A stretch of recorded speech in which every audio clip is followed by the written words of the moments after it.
फवाद चौधरी का पठानों से मुताल्लिक नाजेबा तबसरा।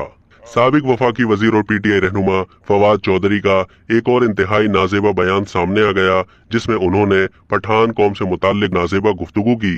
फवाद चौधरी ने बशीर मेमन के बयान पर मुस्कुराते हुए बताया कि बशीर मेमन ने भी यही कहा कि मुझे समझाने के लिए बाथरूम में ले गए थे।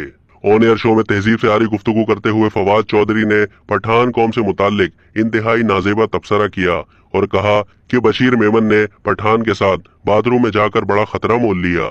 बशीर मेमन ने एक निजी टीवी के प्रोग्राम में कहा था कि साबिक वजीर आजम इमरान खान ने उनके सामने मरियम नवाज के बारे में इंतहाई गलीज जबान इस्तेमाल की, जिस पर उन्हें गुस्सा आ गया और उन्होंने ऊंची आवाज में इमरान खान को जवाब दिया।